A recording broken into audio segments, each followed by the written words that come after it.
안녕하세요. 막장사연 라디오 이모입니다. 오늘 사연은 듣다가 속이 터질 수도 있으니 마음 단단히 잡으세요. 자, 시작합니다. 안녕하세요. 제 나이 62에 이런 사연을 보내게 될 줄은 몰랐습니다. 평범하게 살아온 줄 알았는데 제 인생의 마지막 장에서 이런 막장 드라마 같은 일이 터질 줄 누가 알았겠어요. 지금도 생각하면 피가 거꾸로 솟고 손발이 부들부들 떨립니다. 혹시라도 제가 겪은 일을 통해 용기를 얻으실 분이 계실까 조심스레 펜을 들어봅니다. 저는 박영이라고 합니다. 남편 김정수 씨와 27에 결혼해서 오로지 가정을 위해 살아왔습니다. 변변찮은 저를 믿고 시집왔다며 늘 고맙다고 해주던 남편이었고 저 역시 그런 남편을 위해 내 한 몸 부서져라 일했습니다. 하나뿐인 아들 민준이도 잘 키워내 번듯한 회사원이 되었으니 저는 그저 감사하며 살아왔습니다. 결혼 초부터 시어머니 이순자 여사님과 시누이 김지은 씨는 좀 유난스러운 분들이셨습니다. 남편에게는 지극정성인 효자였고 하나뿐인 딸인 시누이는 늘 새끼손가락처럼 귀하게 여겨졌죠. 저는 며느리였으니 당연히 그 사이에서 눈칫밥 좀 먹었습니다. 그래도 시집살이 다 그런 거지 하고 스스로를 다독이며 살았습니다. 명절이면 새벽부터 일어나 음식을 하고 시어머니가 좋아하시는 갈비찜부터 송편까지 직접 만들었습니다. 시어머니는 오셔서 드시기만 할 뿐 한 번도 부엌에 들어와 도와주신 적이 없었죠. 그래도 늘 웃으며 어머니 맛있게 드세요 했고 남편은 그런 저를 보며 미안해하면서도 고맙다고 말해주곤 했습니다. 결혼 30년이 넘는 세월 동안 시어머니는 단 한 번도 저에게 칭찬 한마디 해주신 적이 없습니다.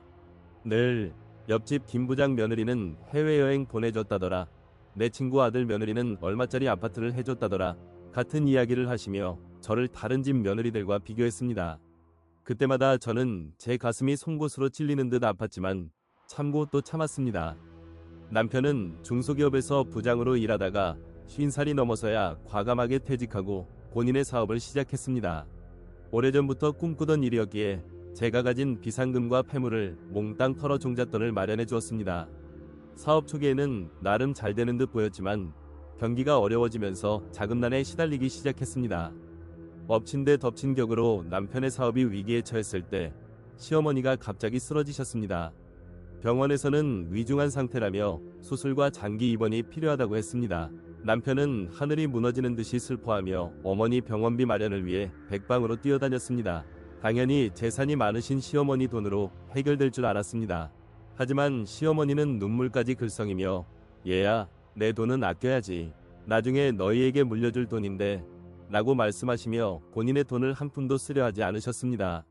남편은 저에게 여보, 어머니가 아프신데 어떻게 돈 얘기를 해? 우리라도 나서야지 라며 울먹였습니다. 이미 남편 사업 자금으로 제 돈을 거의 다 썼던 터라 저는 앞이 캄캄했습니다.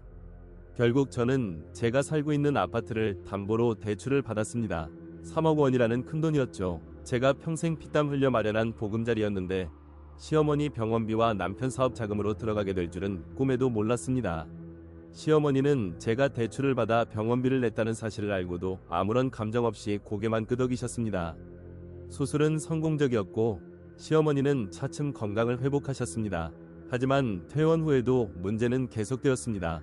요양보호사를 쓸 형편이 안 되자 시어머니는 너는 며느리인데 시어머니 병수발도 못 드느냐며 대놓고 저에게 매일 본인 집으로 와서 간병을 하라고 강요했습니다. 남편은 또 어머니 편을 들며 저에게 죄인처럼 굴었습니다. 그렇게 저는 매일 시어머니 댁으로 출근하다시피 하며 간병을 했습니다. 시어머니는 아픈 와중에도 저를 향한 못마땅한 표정을 숨기지 않았습니다. 내 아들 잡아먹더니 이제 나까지 잡을 작정이냐? 네가 뭘 했다고 이렇게 힘들어하냐? 젊어서 고생은 사서도 하는 법이다.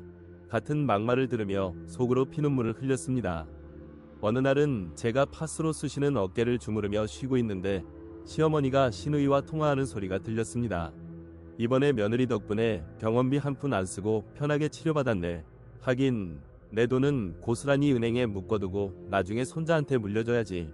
며느리한테 돈을 왜 쓰니? 저는 그 말을 듣는 순간 제 귀를 의심했습니다. 이분이 정말 아프셨던 걸까? 아니면 연기였던 걸까? 그때부터 시어머니를 향한 제 마음에 작은 의심의 씨앗이 자라나기 시작했습니다. 하지만 차마 남편에게는 말할 수 없었습니다. 남편은 어머니에 대한 효심이 지극했으니 제가 그런 말을 꺼냈다간 오히려 저를 책망하게 뻔했습니다. 저는 그저 속으로 사귀며 매일 밤 눈물로 베개를 적셨습니다. 남편의 사업은 결국 부도가 났습니다. 모든 것을 잃은 남편은 충격으로 한 달 내내 술에 절어 살았습니다. 제가 담보대출 받은 3억 원은 사업 자금으로 모두 사라졌고 이제 남은 건 이자 부담과 갚아야 할 빚뿐이었습니다. 남편은 미안하다는 말만 되풀이할 뿐 아무런 대책도 세우지 못했습니다.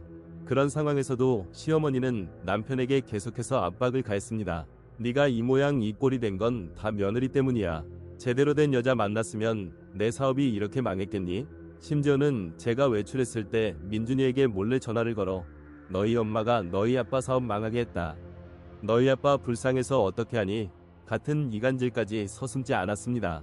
그때부터 민준이도 저에게 조금씩 냉랭해지기 시작했습니다. 엄마가 아빠 사업을 망하게 했다는 시어머니의 말을 그대로 믿는 눈치였습니다. 제 속은 찢어지는 것 같았지만 어미로서 아들에게 삿대질하는 시어머니의 추악한 진실을 폭로할 수가 없었습니다. 아들이 받을 충격을 생각하니 차마 입이 떨어지지 않았습니다. 이 모든 고통과 좌절 속에서 남편은 심장마비로 갑작스럽게 세상을 떠났습니다. 58, 아직 한창일 나이였습니다. 남편의 갑작스러운 죽음에 저는 망연자실했습니다. 사업 실패와 시어머니의 압박, 그리고 저에게 미안해하는 마음이 복합적으로 작용했던 것 같습니다. 제대로 된 유언 한마디 남기지 못하고 그렇게 허망하게 떠났습니다. 장례식장은 슬픔과 애도 속에서 조용히 치러졌습니다.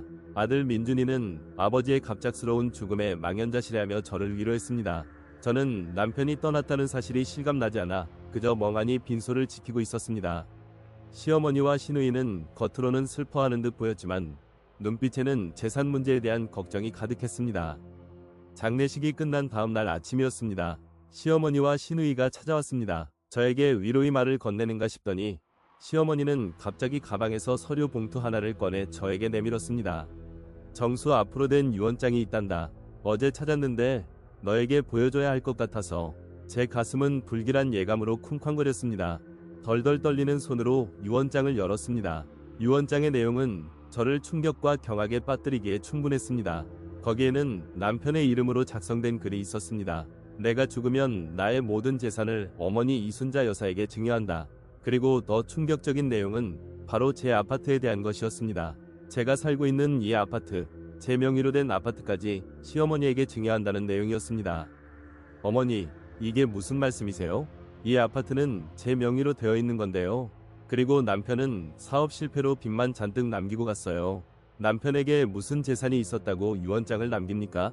저는 믿을 수 없어 소리를 질렀습니다. 시어머니는 아무렇지도 않은 듯 싸늘한 미소만 지었습니다. 며느리, 네가 뭘 모르나 본데 정수가 죽기 전에 생명보험을 어머니 앞으로 돌려놨단다. 그 돈도 다 내 것이고 네가 살고 있는 이 아파트도 정수가 미리 어머니에게 증여한다고 유언장에 다 적어놨어. 네가 지금껏 남편 돈으로 펑펑 쓰고 사업까지 망하게 했으니 이게 내 벌이다. 시어머니의 말은 비수처럼 제 심장을 꿰뚫었습니다. 저는 그대로 주저앉아 통곡했습니다. 남편이 어떻게 저에게 이럴 수가 있을까요? 평생을 바쳐 희생했는데 남편은 저에게 빚더미와 함께 빈털터리 신세만 안겨준 것일까요?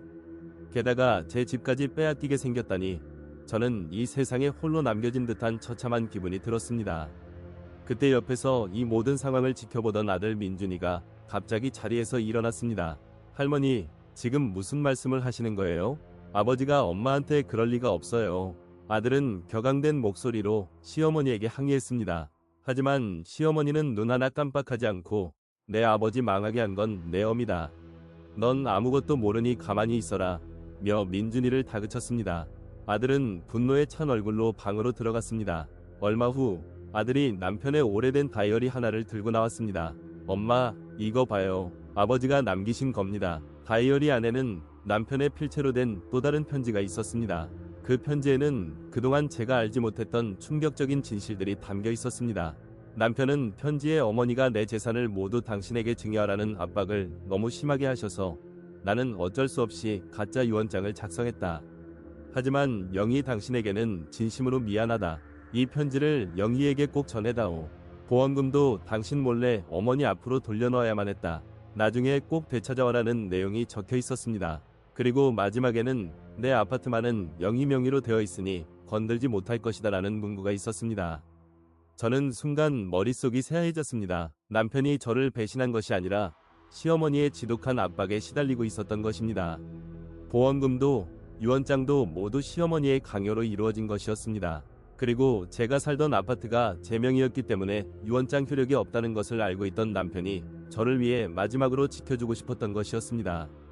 아들의 다이어리 속 편지에는 시어머니의 재산 현황에 대한 구체적인 내용까지 담겨 있었습니다.